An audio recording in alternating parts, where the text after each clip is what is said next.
Good morning friends. একজন বাইকারের স্বপ্ন থাকে অন্তত একবার নিজের বাইক নিয়ে লাদাখ যাওয়ার।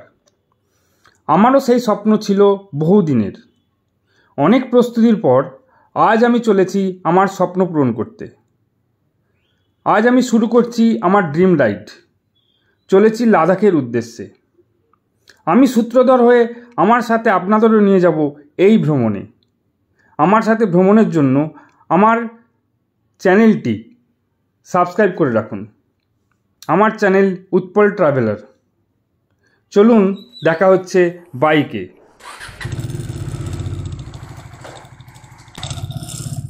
চলুন শুরু হলো আমার লাদাখ রাইড।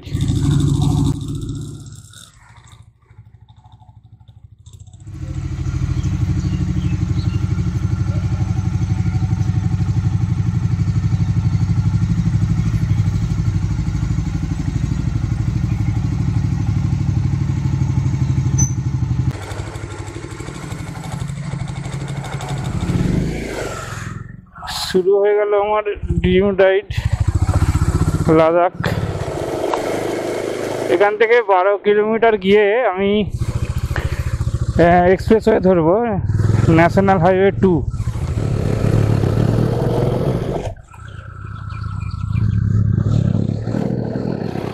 চলুন দেখা হচ্ছে একবারে ন্যাশনাল হাইওয়েতে।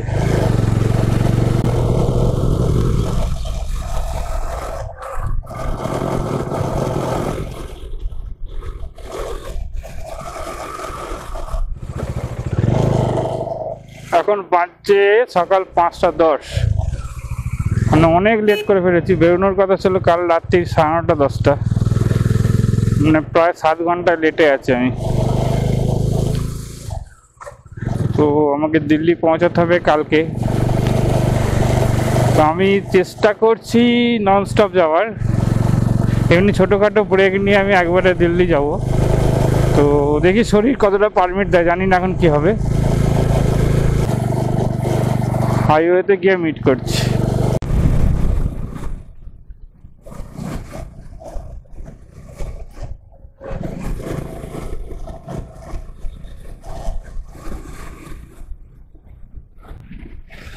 এসে গেলাম ন্যাশনাল হাইওয়ে NH2।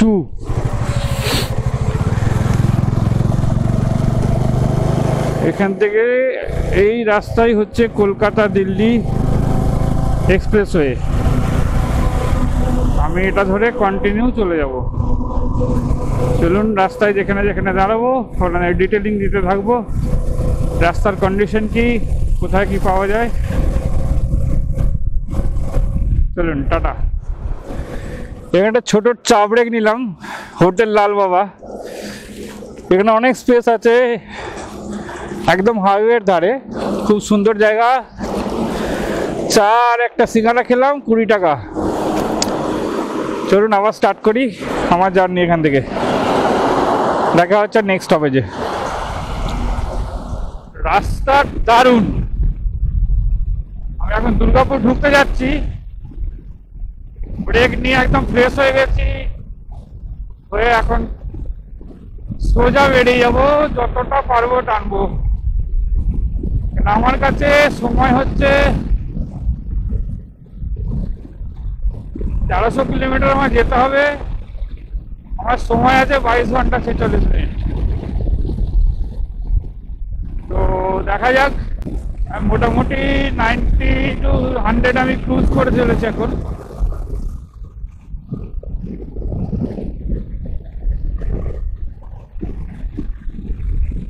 রাস্তা খুব ভালো হয়ে গেছে, কোনো সমস্যা নেই। কলকাতা থেকে আসতে গেলে 2 কি 3টে মাত্র ডাইভারশন পড়বে, যেটা আগে প্রচুর ডাইভারশন ছিল। সব কমপ্লিট হয়ে যাওয়ার পরে এখন কোনো সমস্যা নেই, ডাইভারশন খুবই কম। বর্ধমানের পরে একটাই ডাইভারশন আছে, অনেক বড় ডাইভারশনটাও, এখানে একটু খুব আস্তে চালাতে হবে, সাবধানে। বাকি পুরো রাস্তা একদম মাখন। ওয়েস্ট বেঙ্গল ছাড়িয়ে আমি ঝাড়খণ্ডে প্রবেশ করছি।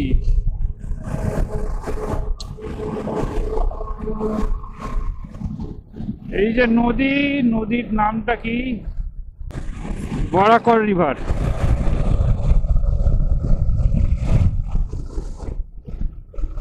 এই বরাকর ক্রস করলাম, আমরা ঝাড়খণ্ডে ঢুকে পড়লাম। এখানে সবচেয়ে আনন্দের খবর হচ্ছে এখানে পেট্রোলের দাম কম।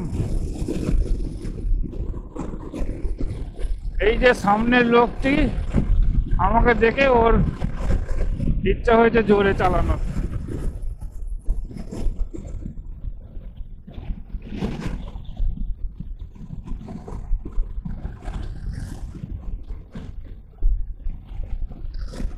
আর কিছুক্ষণ পরই ধানবাদ ঢুকে যাব। এদিকে রাস্তাটা খুব সুন্দর, এত চড়াই উত্তরাইটা দারুণ লাগছে দেখতে।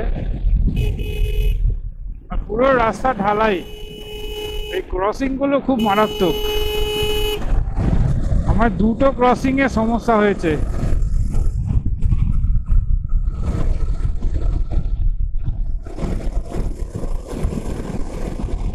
সোজা নিচে নেমে যাচ্ছে গাড়ি।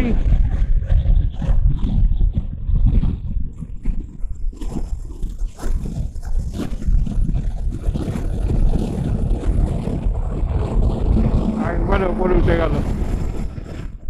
কি অপূর্ব রাস্তা, আর সামনে পাহাড়। আহা, মানে চোখ জুড়ানো পরিবেশ। রাস্তাটা তো দারুণ। আমি কন্টিনিউ 95-100-এ ক্রুজ করছি, হঠাৎ করে সামনে দেখে ঘুরেই পাহাড়।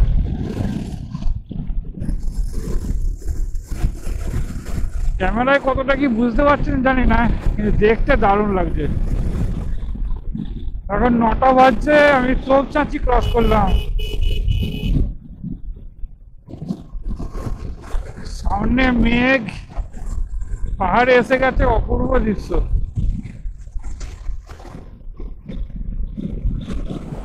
এখানে দাঁড়িয়েছি আখের রস খেতে, 20 টাকা গ্লাস বলছে। তো এখানে দেখি 1 গ্লাস খাই, যদি ভালো লাগে আরো 1 গ্লাস খাওয়া হবে।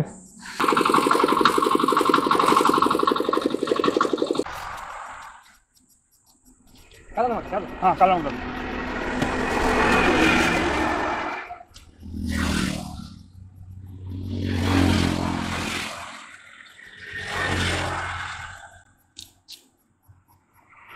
আখের রস।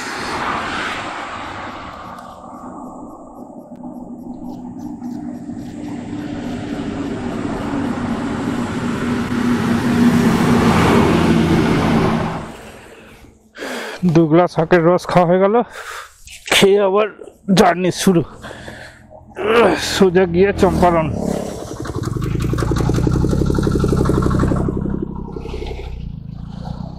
এবার সোজা চম্পারণে গিয়ে স্টপেজ, 63 কিলোমিটার, 1 আওয়ার লাগবে। চলুন চম্পারণে গিয়ে দেখা হচ্ছে। এই রাস্তাটা পুরো জঙ্গলের মাঝে দিয়ে, যদিও চম্পারণ জঙ্গল এখনো আমি পৌঁছায়নি। তার আগে ঝাড়খণ্ডে পড়ে গেছি যখন, এখানে জঙ্গল প্রচুর পরিমাণে আছে। আর পাহাড় চারদিকে অনেক, যেহেতু এটা মালভূমি অঞ্চল, তো পাহাড় তো দেখতে পাওয়া যায় ছোট ছোট। এটা পুরো রেঞ্জ, এটা একটা পাহাড়ের। শুরু হয়ে গেল চম্পারণ জঙ্গল। এই জঙ্গলটা রাত্রে পেরোতে সবসময় বারণই করা হয়, যতগুলো আমরা দেখেছি আমি। তো সবাই বলেছে কি রাত্রে না পেরোতে।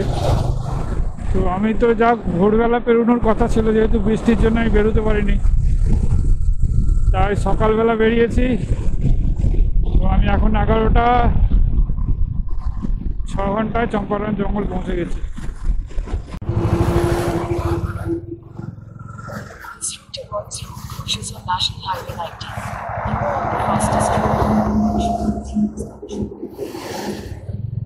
হালকা করে লাঞ্চ সেরে আবার বেরিয়ে পড়লাম গন্তব্যের উদ্দেশ্যে। এখান থেকে দিল্লি 984 কিলোমিটার। দেখা যাক কতক্ষণে পৌঁছাই। যদি শরীর পারমিট করে তো চলে যাব, যদি পারমিট না করে তাহলে 11টা নাগাদ আমি হোটেলে ঢুকে যাব। কতটা যেতে পারি দেখে তার উপর ডিপেন্ড করছে কোথায় হোটেলে ঢুকবো। আসলে লাগেজ এত বেশি, ইচ্ছা হচ্ছে না যে লাগেজটা খুলে হোটেলে ঢুকি। এই লাগেজকে আনলোড করে লোড করা is too much difficult. Meghla Meghla Akash, weather খুবই ভালো যাওয়ার জন্য, তো সেই জন্য আমার গাড়ি চালাতে কোনো কষ্ট হচ্ছে না। এবার এই জ্যাকেট পরলে গরম তো করবেই, কিন্তু বাইক চালালে গরমটা করে না। কিন্তু যদি এখানে হিট থাকতো তাহলে এখান দিয়ে এখানে যাওয়াটা খুব কঠিন কাজ হয়ে যেত, কিন্তু যেহেতু হিটটা নেই সেজন্য আমার অনেকটা কষ্ট হচ্ছে না, তো সারাদিন আমি টানতে পারবো।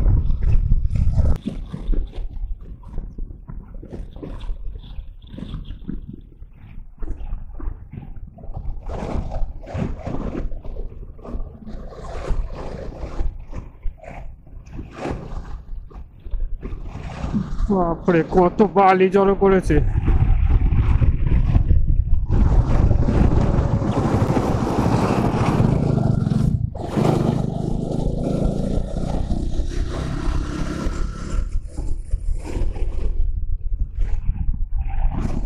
এই যে ব্রিজটা ক্রস করছি এটা সোন রিভারের ওপর ব্রিজ, অনেক লম্বা ব্রিজ।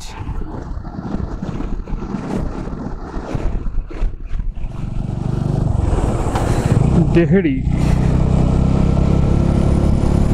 আমি পৌঁছলাম ডেহেরি।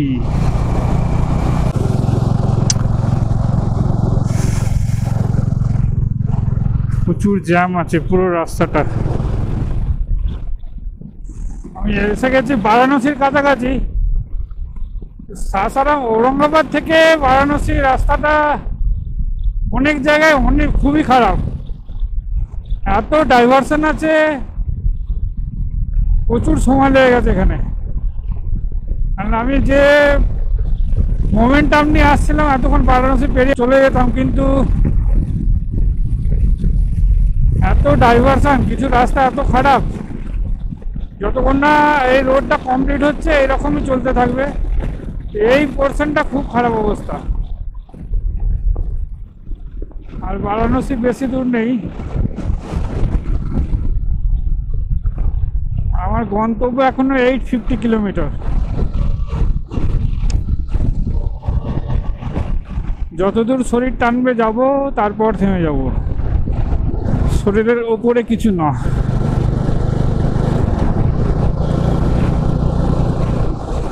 যদি শরীর দিল্লি পর্যন্ত দেয় দিল্লি পর্যন্ত যাবে, যদি দিল্লি পর্যন্ত না দেয় তাহলে দিল্লি পর্যন্ত যাবে না। আপাতত এটাই মেন্টাল প্রিপারেশন নিয়ে আমি এগোচ্ছি।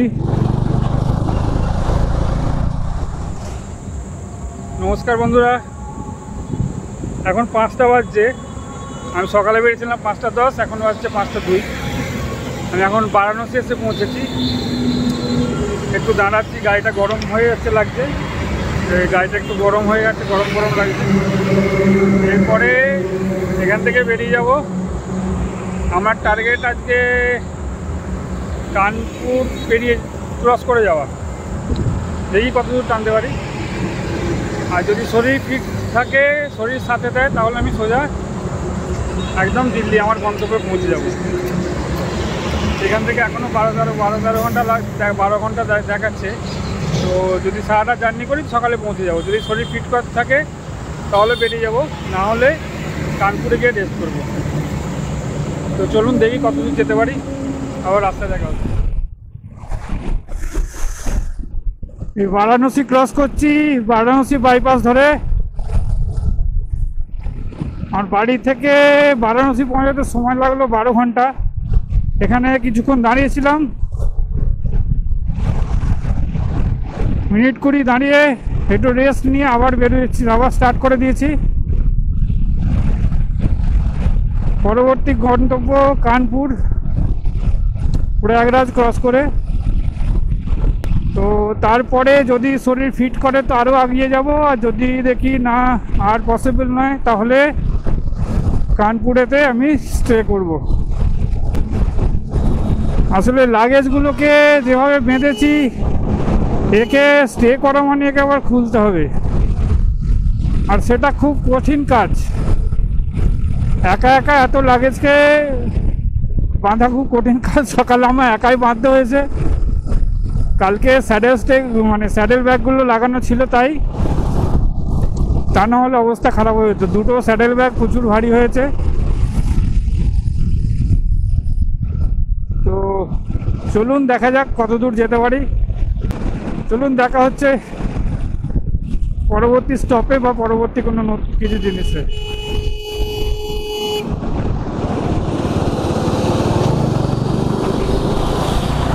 এই লরিগুলো বেরোনোর সময় খুব ডেঞ্জারাস হয়ে যায়।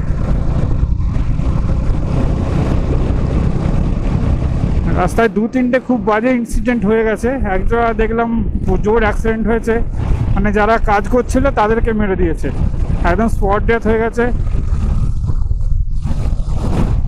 আমি আর দাঁড়াইনি, চলে এসেছি, কেননা ওঠায় দাঁড়ানোর কিছু নেই, প্রচুর লোক হয়ে গেছে। আর আমার সামনে 2-3জন এমনভাবে এসেছিল, মানে খুব সতর্ক থাকার জন্য আমি কন্ট্রোল করে ফেলেছি। মানে মানুষ এমনভাবে রাস্তায় হাঁটাচলা করে যে জানেই না সামনে কে আসছে না আসছে। চলুন যাই হোক, এসব রাস্তার চললে এসব হতেই থাকবে, সবই অঙ্গ, যাত্রাপথের অঙ্গ এগুলো। চলুন পরবর্তী কোনো পরিস্থিতিতে আবার নতুন কিছু দেখার বা কোনো ইনফরমেশনে আবার আসছি। সূর্যি মামা পাটে বসছেন আর আমি এগিয়ে চলেছি প্রয়াগরাজের দিকে।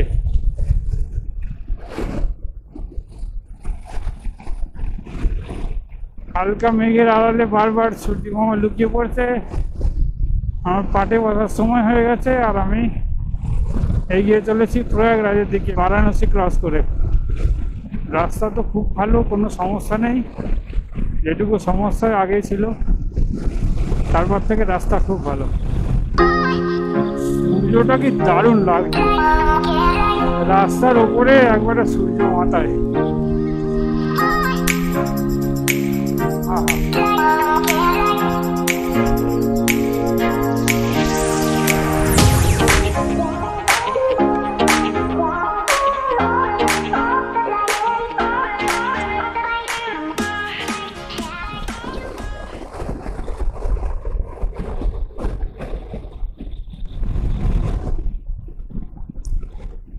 এটা কানপুর যাওয়ার রাস্তা, NH-19 এটাই।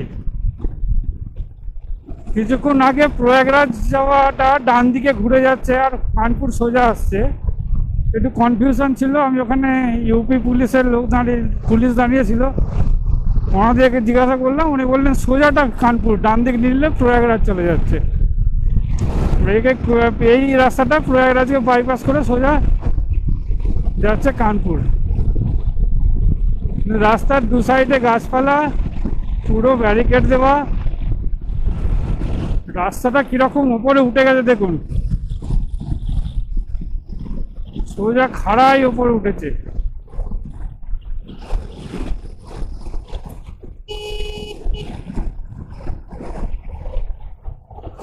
কিরকম বদমাইশ দেখেছে, আমি বেরিয়ে যেতাম, আমাকে আটকে দিল।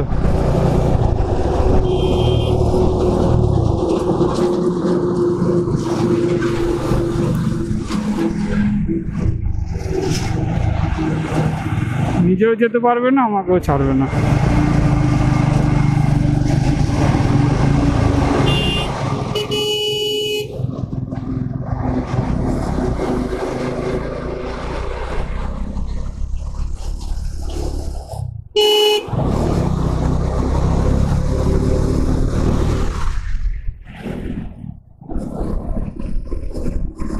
আমি তো সাইড দিয়ে বেরিয়ে গেছি।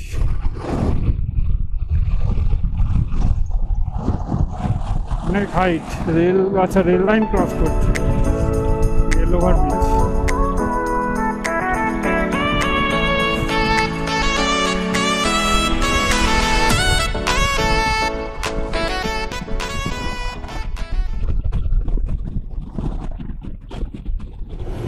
এই ভাইগুলো এসে আমার চ্যানেল জিজ্ঞাসা করছিল,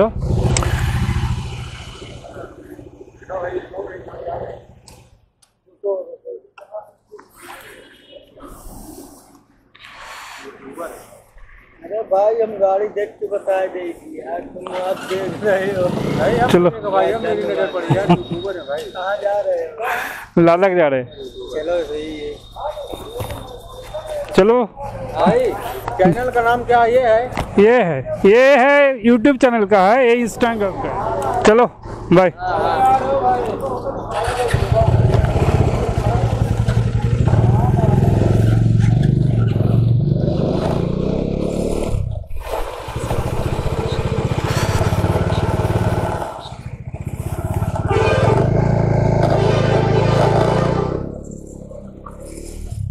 ওরা দেখতে পেয়ে ছুটে চলে এসছে যে আমার यूट्यूब चैनल আছে, मैं কোথায় যাচ্ছি জিজ্ঞেস করে सब बोला इसको फोटो खींच लो।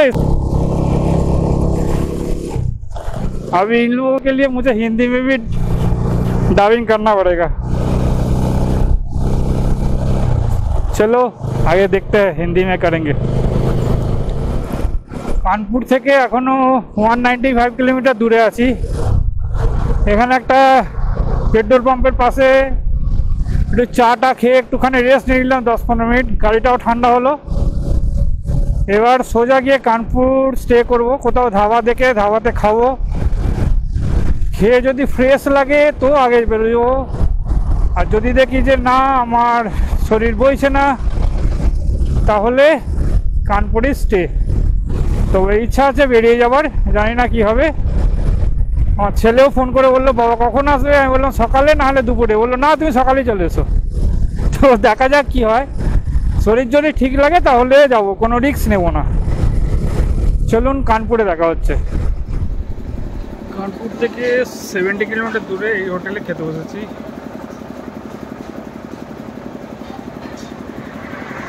এখানে আরও অনেক লোকে বসে আছে। এই দুটো গাড়ি কলকাতা থেকে আসছে, এখানে আমার গাড়ি। রুটি আর ডাল তড়কা অর্ডার করা হয়েছে। খাবার খেয়ে সোজা কানপুর হোটেলে বুক করা আছে। খাবার খেয়ে সোজা কানপুরে হোটেল বুক করা আছে।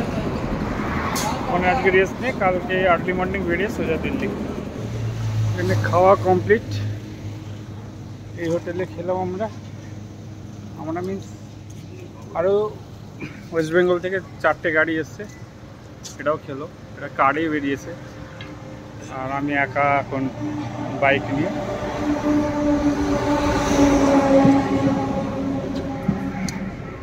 এই ভাইরা আমাদের খেতে দিয়েছিল, আমাদের খেতে দিয়েছে। খাওয়া কমপ্লিট, এবার রওনা হবে হোটেলের দিকে। আজকে স্টে কানপুর, কেন আর যাব না, যদিও চলে যাওয়া যেত কিন্তু আর যাব না। কানপুরে স্টে করে কাল আর্লি মর্নিং দিল্লি।